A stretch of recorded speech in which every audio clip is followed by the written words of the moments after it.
Today you say Zimbabwe is in trouble and the trouble of Zimbabwe is caused by Mugabe. It's not true. Who caused the problem of Syria? Who caused the problem of Libya? Who's causing the problem of Venezuela, Afghanistan, and Iraq? All those problems were caused by Mugabe. Destabilizing those countries were caused by Mugabe. What is common with all these countries, including Zimbabwe, is the fact that imperialism intervened. And we always know that when imperialism intervenes, it destabilizes countries, and those countries never recover from imperialist intervention. That's what Zimbabwe is suffering from. When they took their land, when they took their economy, the imperialists imposed sanctions on them. We challenge imperialism, lift the sanctions, and let's see if black people will never run a successful economy. Let the black Zimbabweans fail on their own without imperialism sanctions.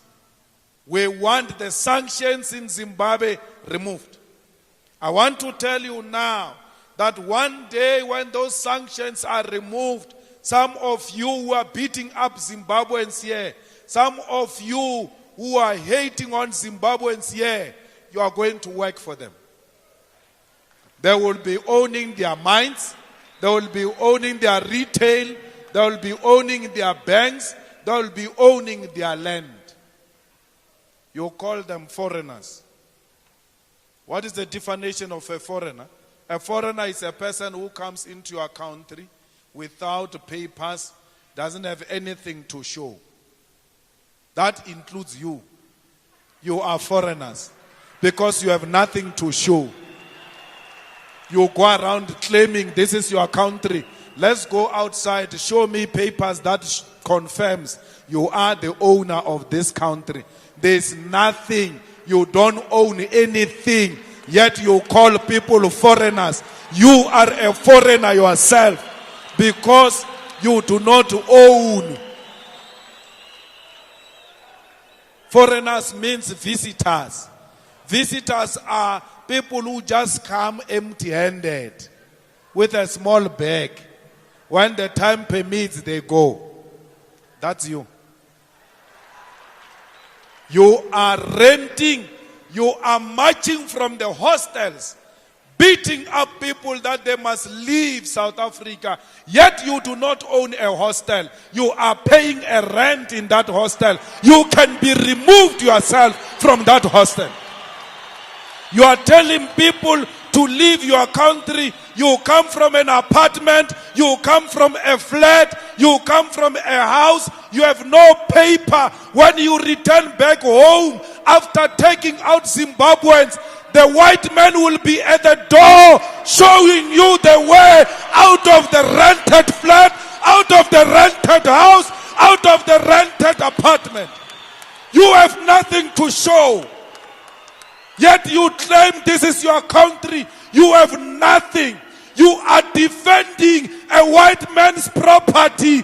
This South Africa is owned by a white man. This South Africa is controlled by the white man. Don't tell me this is your country. When people are burning buildings, you are rushing, protecting them. Those are not your buildings. Those are white man's buildings. You have nothing. Stop hating on your future employers. These people are going to hire you. They are the most polite people. Even when they are educated, they still work for small jobs that pay nothing. They don't have pride.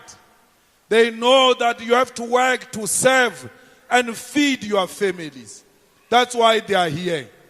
One day, like it almost happened in Cuba when Obama wanted to lift the embargo against Cuba, one day it is going to happen.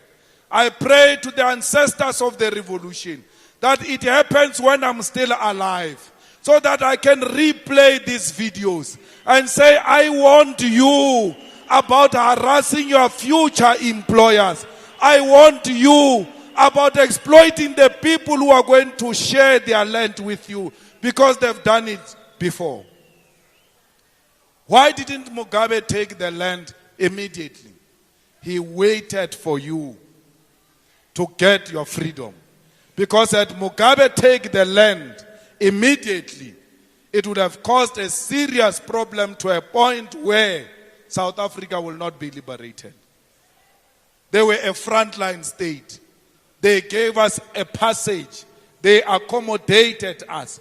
We stayed in their homes. They gave us food.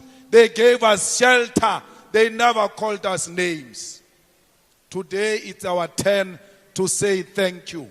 We become animals. It is not the spirit of Ubuntu what you are doing to these comrades